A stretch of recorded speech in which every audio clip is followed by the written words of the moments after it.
I don't have too much left from that Manitoba maple tree that my neighbor lost the limb on. And this is actually from the limb. And see if I've got any pieces here that are thick enough that I can use them for a pen blank. Like this is a little bit too thin. This one might possibly do it. It's a little over ½ inch. It's pretty nice wood.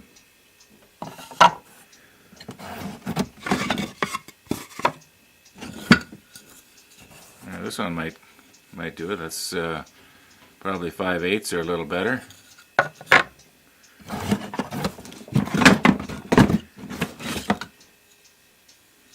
That one might be usable.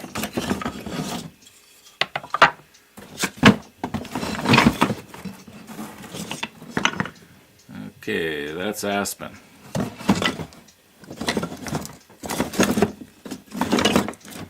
I think that's about it for the Manitoba maple. Maybe my neighbor will lose another limb. I mean, on his tree. These long ones, they're only about ½ inch or maybe a little better. And they'll make really good slim pen and pencil sets.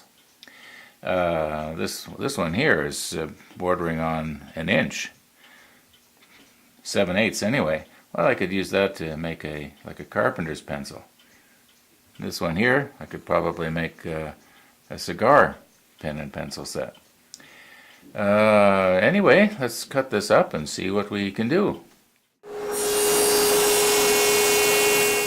Now I know that when I've been in Canadian Woodworker, they have exotic wood there that you can buy, and you can buy little pieces of it and cut it up into like pen blanks or something like that, or make a bowl or something out of something really nice. However, this Manitoba maple, my neighbor gave it to me, so it's kind of meaningful. And I know that there's probably 1 million Manitoba maple trees in Manitoba, where I live, but I'm going to use this anyway. When I was in Lee Valley the other day, ran into a guy there, and he said that he had made over 3,000 pens and pencils. Wow. Anyway, what you have to do is cut these out just a little bit longer than the tubes. And you have to be careful because the tubes aren't all the same length. For instance, the pen uses a tube that's a little longer than the pencil. This is going to be a mechanical pencil. And this, of course, will be a ballpoint pen. Now I have to be careful not to get these two kits mixed up, because the parts aren't all the same. Like the tubes aren't the same. Now the clips are the same. And the reason they're the same is because this is a matching pair. When I get through, hopefully, this is going to look like a match made in heaven. Hopefully.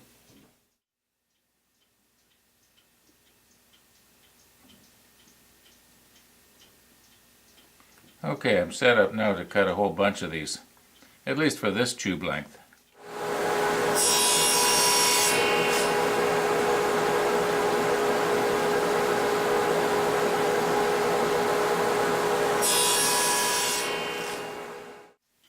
Now as you can see, this last one here, it's cracked, so it's garbage. But there is enough left there for 3 more sets, so that'll be nice. This particular pen kit calls for a 7mm drill bit, and this is a self-centering vise, and it's designed specifically for doing this sort of thing.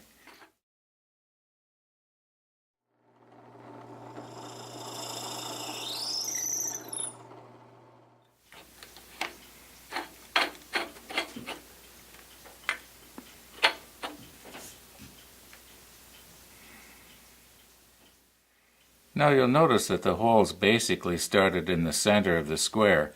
Well, some of them aren't really square. But where it came out, like this is the worst one, it's not in the center. But that's because this piece of wood was not straight.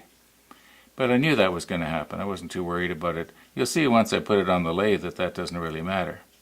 And these tubes are just a very loose fit. Has to be room for the glue. because they get glued in place. Now I've scuffed up the tubes here to remove the shiny finish from the outside. It'll help the glue to stick a little bit better to the tube. This is just 600 grit sandpaper. There you can see the difference. Now another thing that I'll do is I'll wipe it with a little bit of isopropyl alcohol. Get rid of any grease that may have got on it, especially from my fingers.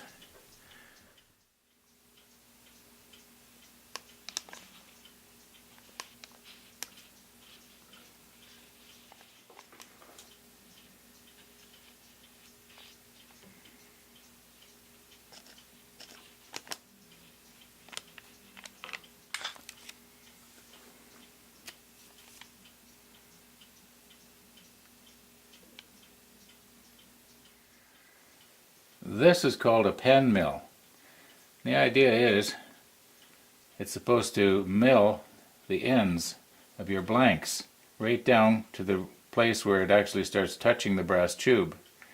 And the reason for that is so it'll fit up tight against the bushings in the mandrel when you put it in the lathe, and also that the pen parts then will fit better together. Anyway, I'll show you how it works. Now you would think that the easiest way to do it would be to put your blank back into the vise here. The problem is with that is that you're never going to get the blank back in exactly the same way as before. And when the pen mill comes down, it's going to maybe go in a little bit crooked, and it's going to ream out the brass tube so that it's not going to be the same small diameter on the inside. And what's going to happen then, when you start putting your pen parts in and pressing them in, they're going to be a loose fit. So what I like to do is I like to hold it loose, like with a pair of pliers or something, and just sort of do it manually, so to speak, and not use this, even though this is the most logical way to do it.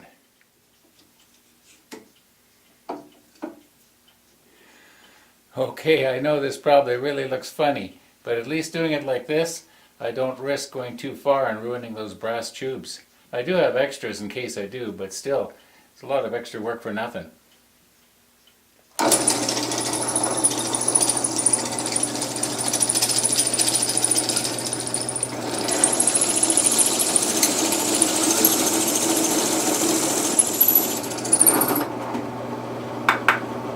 And there we are. There's the brass tube.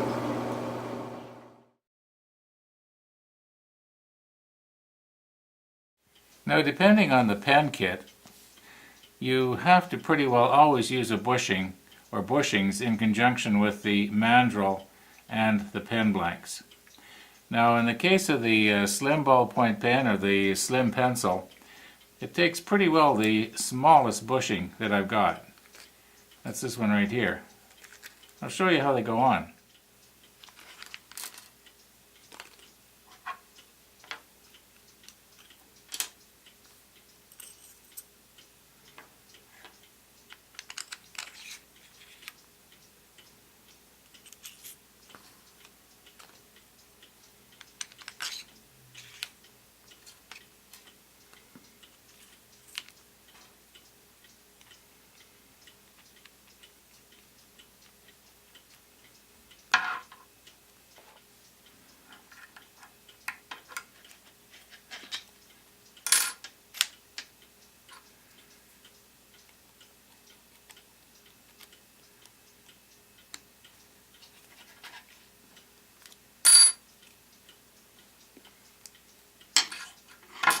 So okay, this now goes into the lathe.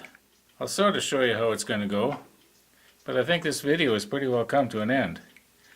But anyway, I'll give you a sneak peek. Well, one thing's for sure, you don't need a massive lathe like this to turn pens. But what this lathe will do, that I believe some other massive lathes will not do, is that this one has the ability to turn real fast. And I'll show you.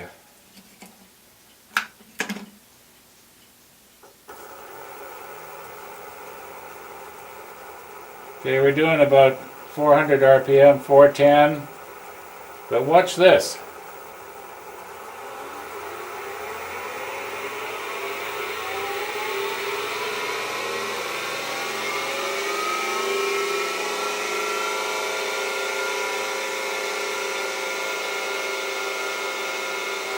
$32.50, $32.40,